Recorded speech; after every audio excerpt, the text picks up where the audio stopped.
अस्सलाम वालेकुम व्यूअर्स, मैं हूं अदील मखदूम कासमी। आप लोग मेरा यूट्यूब चैनल देख रहे हैं। व्यूअर्स, आज मैं आप लोगों के लिए जो टॉपिक लेकर आया हूं वो ये है कि जो इंडिविजुअल बंदा, कोई भी शख्स अगर बैंक में अपना अकाउंट ओपन करवाना चाहता है तो उसको क्या क्या डॉक्यूमेंटेशन की रिक्वायरमेंट होगी।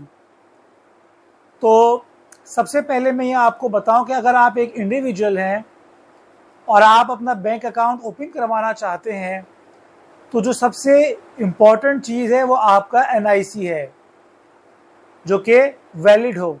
वैलिड से मुराद एक्सपायर ना हुआ हुआ हो, एनआईसी की ज़रूरत है। दूसरा, आपका बायोमेट्रिक जो है वो आना चाहिए। जब आप बैंक में जाएंगे अकाउंट ओपन करवाने के लिए तो आपको अपना बायोमेट्रिक जो है वो करवाना पड़ेगा।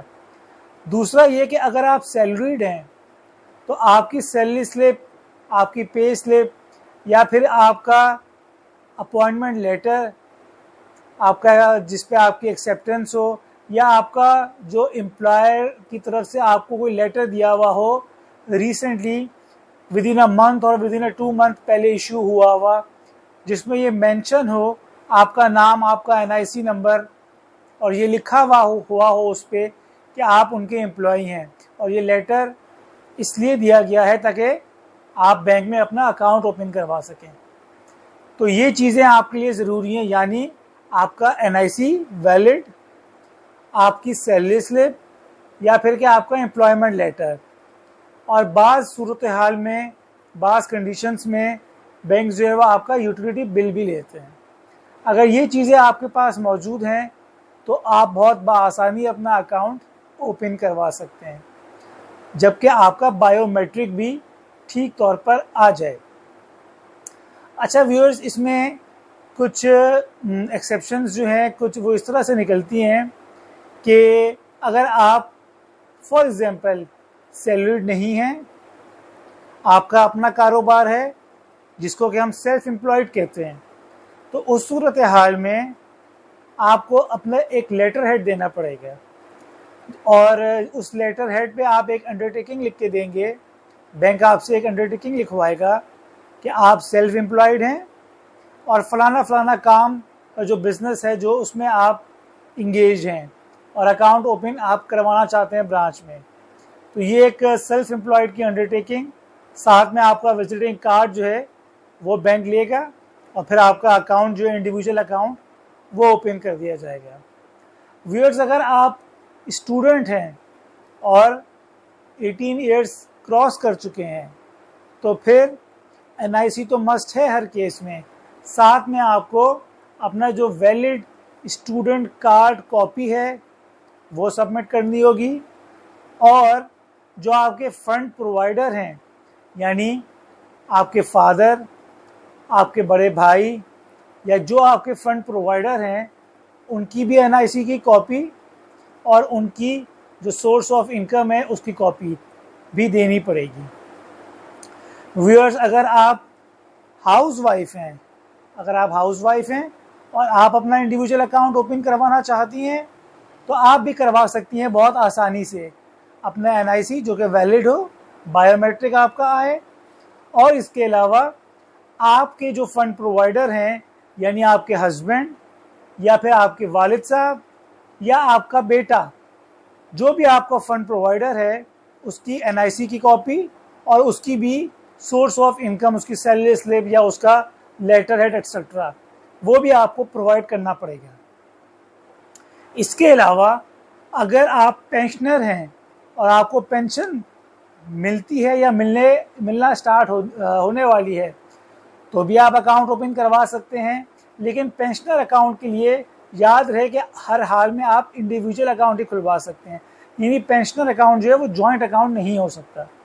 आप पेंशनर अकाउंट के लिए भी आपको ऑफ कोर्स एनआईसी की रिक्वायरमेंट है, आपका बायोमेट्रिक, आपकी जो पेंशन की बुक है या जो आपको लेटर मिला है वो सबमिट करना होगा, लाइफ सर्टिफिकेट आपको सबमिट करना होगा, और इसके अलावा अगर आपको फैमिली यानी कि फैमिली पेंशन मिलनी है यानी कि आप को अपने हस्बैंड की या फादर की जो पेंशन है, यानी कि फैमिली पेंशन अगर आपको मिलनी है, तो फिर उन खवातीन को नॉन मैरिज सर्टिफिकेट भी जमा कराना पड़ता है। यानी कि उन्होंने अब दोबारा शादी नहीं की अपने हस्बैंड की डेथ के बाद, तो हस्बैंड की जो पेंशन, जो कि फैमिली पेंशन कहलाती है, वो अगर मिलेगी तो नॉन मैरिज सर्टिफिकेट, या कि अगर वालिद की पेंशन उसकी बेटी को मिलेगी तो वो उस सेंस पर जब तक कि उसने शादी नहीं की होगी तो उसको नॉन मैरिज सर्टिफिकेट वो भी जमा कराना पड़ेगा। एक होता है ऑप्शन फॉर्म वो भी जमा कराना पड़ेगा। उसमें तमाम डिटेल्स लिखी होती है, आपका जो पेंशन बुक नंबर है, पीपीओ नंबर कहलाता है वो, आप किस इदारे से रिटायर्ड हुए हैं, आपका एनआईसी नंबर क्या है, आपका एड्रेस क्या है, बैंक अकाउंट क्या है, वो तमाम डिटेल्स होती है। ऑप्शन फॉर्म वो मैं आपको इस वीडियो में भी दिखा भी दूंगा, वो भी फिल करना पड़ता है, वो भी आपको सबमिट करना पड़ता है, तो आपका पेंशन अकाउंट भी ओपन हो जाता है। अच्छा, मैंने पहले बात की एक्सेप्शंस की, तो इसमें एक ये एक्सेप्शन भी है कि बाज़ लोगों का बायोमेट्रिक नहीं आ पाता, तो उसका भी सलूशन ये निकाला जाता है कि बैंक की तरफ से तो ये कंडीशन है, रिस्ट्रिक्शन है कि अगर आप 60 ईयर्स से बिलो एज आपकी है तो फिर हर हाल ही में आपको बायोमेट्रिक करवाना पड़ेगा। बायोमेट्रिक आएगा तो अकाउंट ओपन होगा, वरना ओपन नहीं होगा। और अगर मुतअद्दिद बार बार अटेम्प्ट करने के बावजूद आपका बायोमेट्रिक नहीं आ रहा, तो फिर ये रिकमेंडेशन आपको की जाएगी कि आप नाज़रा के ऑफिस जाएं और अपने फिंगरप्रिंट्स को अपडेट करवा लीजिए। आप नाज़रा जाके दोबारा फ्रेश अपने फिंगरप्रिंट्स अपडेट कराएंगे तो बैंक में फिर आपका बायोमेट्रिक दोबारा जो है वो इजीली आ जाएगा। अच्छा, अगर आप 60 ईयर्स क्रॉस कर चुके हैं तो फिर बैंक्स जो हैं वो ये फैसिलिटेशन देते हैं कि एक अंडरटेकिंग पे साइन करवाया जाता है, और उसकी वर्डिंग्स कुछ इस तरह से होती हैं कि एज के फैक्टर की वजह से बायोमेट्रिक जो है वो नहीं सक्सेसफुल आ रहा, तो वो उसके अप्रूवल अपने हेड ऑफिस से लेके विदाउट बायोमेट्रिक भी अकाउंट ओपन कर देते हैं। और उसमें 2-3 कंडीशंस होती हैं, एक ये कि 60 प्लस एज की वजह से भी, और अगर किसी का बहुत कोई ज़ख़म लग गया हो, हाथ जल गया हो, कोई ऐसी कंडीशन हो और उस पर बायोमेट्रिक ना आए तो भी अप्रूवल लेके अकाउंट ओपन कर दिया जाता है। लेकिन इस कंडीशन में बाद में अगर ज़ख़म जब भर जाए, ठीक हो जाए, तो दोबारा बायोमेट्रिक लिया जाएगा। लेकिन जो 60 प्लस वाली कंडीशन है उसमें जो है वो एग्जेम्पशन हो जाती है।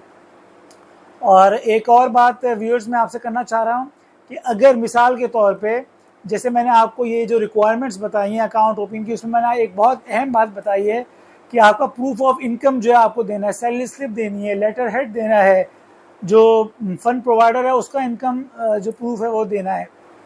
तो अगर आपके पास इनकम प्रूफ नहीं है तो फिर क्या करें? क्या आप अकाउंट नहीं खुलवा सकते?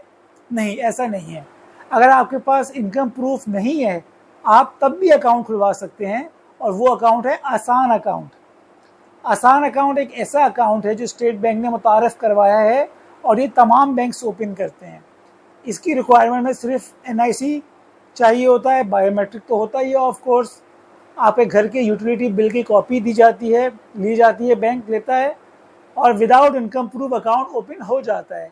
लेकिन उसमें एक कंडीशन होती है कि मैक्सिमम 1 महीने के अंदर 10 लाख से ज़्यादा की अमाउंट जो है उसमें जो है वो डिपॉजिट नहीं हो सकती, 10 लाख से ज़्यादा उस अकाउंट में जमा नहीं हो सकते, और 10 लाख से ज़्यादा विड्रॉल नहीं हो सकते 1 महीने में। तो एक कैपिंग है, यानी कि एक वक्त में मैक्सिमम 10 लाख तक आप उसमें जमा रख सकते हैं, 10 लाख से ऊपर पैसे उसमें जमा नहीं हो सकते। और विड्रॉल जो है वो भी 1 महीने में 10 लाख अगर हो गया तो अब मज़ीद विड्रॉल नहीं हो सकता। और इस आसान करंट के आसान अकाउंट है उसके ऊपर ही मैंने एक वीडियो बनाई तफसीली, उसका लिंक भी मैं डिस्क्रिप्शन में दे दूँगा, तो आप लोग उसको भी देख सकते हैं डिटेल में, और आसान अकाउंट का कॉन्सेप्ट जो है वो समझ सकते हैं।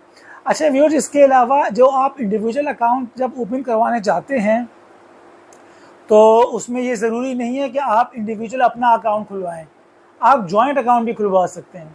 जॉइंट अकाउंट से मुराद ये कि 2 लोग मिलके, 3 लोग मिलके, या मैक्सिमम 4 लोग मिलके भी अकाउंट खुलवा सकते हैं। लेकिन इसमें 99% जो है जॉइंट अकाउंट्स में वो 2 लोग ही ओपन करवाते हैं अकाउंट। अच्छा, इसमें कुछ इस तरह से है कि कुछ बैंक्स तो ऐसे हैं जो कि जॉइंट अकाउंट्स जो है वो बगैर किसी ब्लड रिलेटिशन के बगैर जो ओपन कर देते हैं। यानी 2 दोस्त भी खोल लें अकाउंट, 2 नेबर्स भी खोल लें, 2 फ्रेंड्स खोल लें। लेकिन बाज़ बैंक्स जो कि मैं समझता हूँ प्रूडेंट हैं, वो ऐसा नहीं करते। वो जब जॉइंट अकाउंट ओपन करते हैं तो वो ये कंडीशन रखते हैं कि जो 2 लोग आपस में या 3 लोग मिल के या 4 लोग जो मिल के अकाउंट ओपन कर रहे हैं वो ब्लड रिलेटिव होना मस्ट है।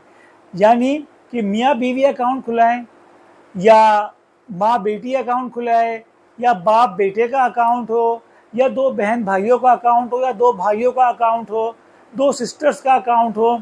यानी ब्लड रिलेटिव्स जो है वो होना मस्ट है। तो क्योंकि उसमें होता ये है कि आने वाले वक्त में खुदा न खास्ता कोई ऐसा डिस्प्यूट जो है वो हो सकता है अगर जो other than blood relative account खोलें तो उसमें तो प्रूडेंस यही होती है कि ब्लड रिलेशन का ख्याल रखते हुए फिर अकाउंट ओपन किया जाए। और ये जो जॉइंट अकाउंट ओपन होता है इसमें जो सिग्नेचर है उसकी भी कंडीशंस होती हैं, जो कि हम कहते हैं आइदर और सर्वाइवर या जॉइंट अकाउंट। अगर आइदर और सर्वाइवर है तो इसका मतलब है कि दोनों में से कोई भी एक कस्टमर जो है, कोई भी एक फर्स्ट या सेकंड या थर्ड या फोर्थ जो है वो इंडिविजुअली उस अकाउंट को ऑपरेट कर सकता है, सिग्नेचर करके फंड्स निकाल सकता है या दीगर एक्टिविटीज़ परफॉर्म कर सकता है। और अगर उसकी जो ऑपरेटिंग इंस्ट्रक्शंस हैं वो जॉइंटली हैं तो इसका मतलब है कि दोनों को, तीनों को या चारों को जो भी जॉइंट ऑपरेशन है उन सब साइन करेंगे, तभी इसमें जो है वो ऑपरेशन हो सकेगा अकाउंट में, लेन देन का ये तमाम जो चीज़ें होंगी। तो ये चीज़ जो है ये भी अंडरस्टैंड करना बहुत ज़रूरी है। और जो आइदर और सर्वाइवर वाली कंडीशन मैंने आपको बताया, ये सबसे आइडियल कंडीशन होती है हस्बैंड एंड वाइफ के मामले में कि अगर husband and wife joint account open कर लें और वो आइदर और सर्वाइवर की कंडीशन रखें तो उसमें सबसे बड़ा फ़ायदा ये होता है कि आने वाले वक्त में अगर किसी एक की डेथ हो जाती है तो आइदर और सर्वाइवर का मतलब ये होता है कि जो यानी कि दोनों में से आइदर कोई एक यूज़ कर ले अकाउंट को सिग्नेचर करके, या फिर के जो सर्वाइवर है वो यूज़ कर ले। यानी कि अगर एक की डेथ हो गई है तो जो सर्वाइवर है वो एक वन टाइम ट्रांजैक्शन करके तमाम फंड्स को विड्रॉ कर सकता है और फिर वो अकाउंट बंद हो जाता है, क्योंकि एक की तो उसमें एक एप्लीकेंट की तो डेथ हो जाती है। तो जब एक एप्लीकेंट डिसीज हो गया, डेथ हो गई, तो ऑफ कोर्स वो अकाउंट जो है वो फिर नहीं चल सकता। लेकिन जो सर्वाइवर है वो वन टाइम ट्रांजैक्शन करके फंड्स विड्रॉ कर सकता है, फिर वो अकाउंट क्लोज हो जाता है और सर्वाइवर जो एक नया अकाउंट अपना ओपन कर लेता है। इसके बरक्स अगर ये आइदर और सर्वाइवर अकाउंट ना हो और इंडिविजुअल अकाउंट हो हस्बैंड का या वाइफ का, और उनमें से किसी की और वो अकाउंट होल्डर की डेथ हो जाए, तो जो उसका लीगल हायर होगा या जो उसका सक्सेसर होगा उसको उस अकाउंट के फंड्स को लेने के लिए बहुत तरद्दुद करना पड़ेगा, बहुत सारी फॉर्मेलिटी से गुजरना पड़ेगा, पैसे खर्च करने पड़ेंगे, तब जाके वो उन फंड्स को जो कि अकाउंट में रखे हैं वो ले सकेगा। व्यूअर्स, मुझे उम्मीद है कि ये जो मैंने वीडियो आज बनाई है और उसमें जो बातें बताई हैं वो आप लोगों के लिए यकीनन इन्फॉर्मेटिव होंगी। तो अगर आपको पसंद आए तो लाइक भी कीजिए, शेयर भी कीजिए, अपने कमेंट ज़रूर कीजिए। और मेरे चैनल अदील मखदूम कासमी को आपने अगर सब्सक्राइब नहीं किया तो इसको सब्सक्राइब भी कर लीजिए और अपना बहुत ख्याल रखिएगा और मेरी आने वाली वीडियोज़ का इंतज़ार करती रहिए। अल्लाह हाफ़िज़।